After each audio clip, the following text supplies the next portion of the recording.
Start, could you take us back to the beginning? How did you discover your passion for the arts and storytelling? Oh wow. So my passion goes back to being very, very young. I danced and performed as a kid. And was always the child, like after I watched movies and musicals, I would lock myself in the bathroom and reenact what I saw. Grease in particular is one of my favorites as a kid, Grease and the Wiz.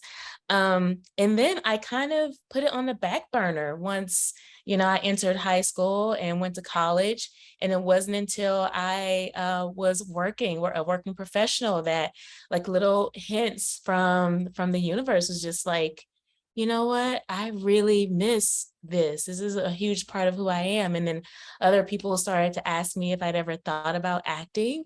And I just saw that as confirmation, Hmm. and I was like, you know what?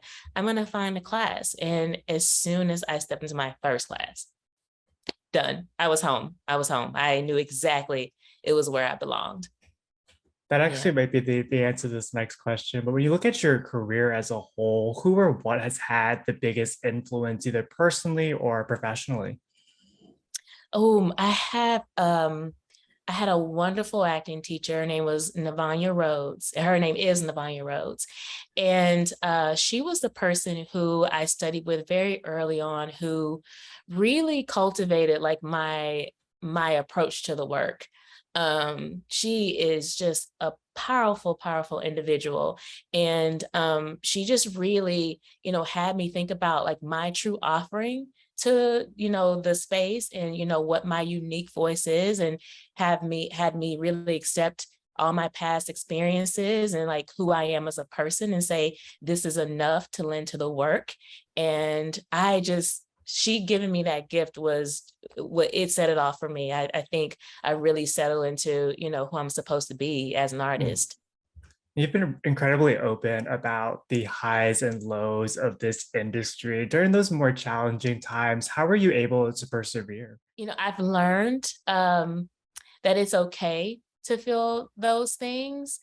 And then you find joy in other spaces, so that means, I just started to really just, enjoy traveling, or, find books that really, help me, stay encouraged. And then also being there for other people, because you may be in a low place. But that doesn't mean that you can't help your other friends who are in the journey too. So, that means if I could be supportive and help someone with an audition, or be there to kind of listen to someone else's, you know, um, thoughts and like frustrations about things, it makes you feel like you're not alone, and you can also be supportive. So it kind of takes the focus off, what you're feeling about yourself, and just, Hmm. put it somewhere else.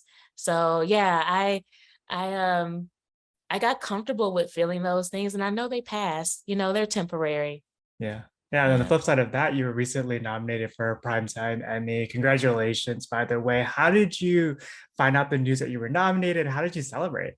Thank you. Funny, I think I was on my phone scrolling through Amazon Prime deals. And, I saw the Instagram banner, it kind of flashed across my phone, and it was someone I didn't know just saying congratulations on your Emmy nomination. And I froze and just was like, what is this person talking about? And I took a screenshot and sent it to my EP, Meg Mesmer, and asked her if it was real. And she's living in Sweden right now, so she did not answer me right away. And I started Googling, and I Googled Emmy nomination, Jacinte Blankenship, and Kevin, right there, it showed up. And my heart just, uh, what a moment. I was stunned. I was stunned. Yeah. So, I've celebrated. I've had friends, send me beautiful flowers, and, I've just kind of just been enjoying the moment. Intersection has been incredibly well received. What do you think is resonating most with audiences?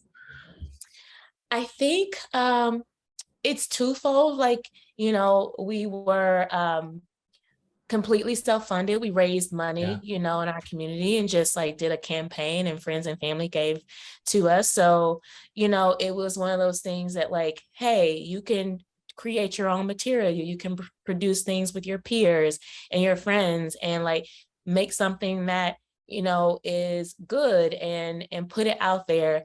And you don't necessarily have to wait on a yes from the other bigger machines. You can like really just dig deep and do something on your own. um, and there's support out there for you. So I think that's a huge, huge win that we took away from this. And then two, we're tackling a subject matter that isn't the easiest to talk about. Yeah. But we try to make it, as equally funny as it is serious and thought provoking. So I think, just putting it out there, we're not the first to do it, but I think, having the courage to tell these stories in a very nuanced and like varied way from different perspectives is also really, really cool and, nice to see. Not only are you starring in the project, you're also a writer on the series. How did your work behind the camera impact the way that you approach this character on screen and vice versa? It is funny because this is truly my first project that I've written. Well, I've done some other small things, but this was like the project where I was so intricately involved in the writing, that when we were shooting, there'd be some things, of course, that you can't cover or that you can't take care of while you're shooting. And now I understand when writers are like, but that's not what's on the page, like I wrote it this way. It's supposed to be that way. Or just having to like let go of your baby a little bit, things that you saw in your mind, but now it's being explored in real form and being open to how differently it could be once you're creating it. Um, and then just like having um, just the connection to the words because, I wrote them or we wrote them as a team. Just it allowed me to just ease into the work a little bit, quicker and just it was in my bones already, So yeah, it actually was a huge benefit to working as an actor on the project. You were saying earlier, now the series is going to tackle a lot of really timely and relevant themes from a comedic lens. Why do you think this genre lends itself to this type of storytelling? I I think comedy is, oftentimes the way into Mm, really uncomfortable subject matter. When you get to poke fun at things or, call out the absurdity in things, it makes it a little easier to talk about. And so, I think you just there's so much content out there that just gets it right. It's like, hey, if we can poke fun at this, we'll see, some of this it is just not right, but at the same time, it also it provokes your thought. You're like, well, I'm laughing at this, but this is kind of uncomfortable. Why do I feel this way? And start to ask yourself, the whys. So I think, dark comedy and comedic pieces are a really, really helpful way to tackle, yeah. those difficult conversations. Great answer. You know what I love about this project is there's so much diversity in front of and behind the scenes. What has it meant to you to push these inclusive storytelling forward? And why do you think the industry has taken so long to get here? You know,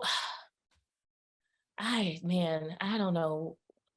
I don't know why the industry is just so stagnant in that way. But fortunately, we have so many people who are pushing, the conversation and demanding more diversity. And the more people that get the opportunity to put those people in places, the better we will be. And so that was so important to us. That was, what was existing in our writers' room and what existed in the cast, because that's the story, that's the world that we live in. And then behind the camera, we just knew so many talented, women filmmakers and minority filmmakers. And it was such an amazing experience producing it. It really was. I mean, Atlanta has some incredible filmmakers, and the opportunity to, just showcase that even more was it was everything. it was so wonderful. And then outside of this project, what's next for you? What is next? Well, hopefully we develop this story more. That's the opportunity that we hope for. So, through this nomination and just more views and getting the word out there, we really hope to develop the story more. And then personally, I've shot some projects in the last year that hopefully will be released, soon. And I am truly one of those actors that are auditioning all the time.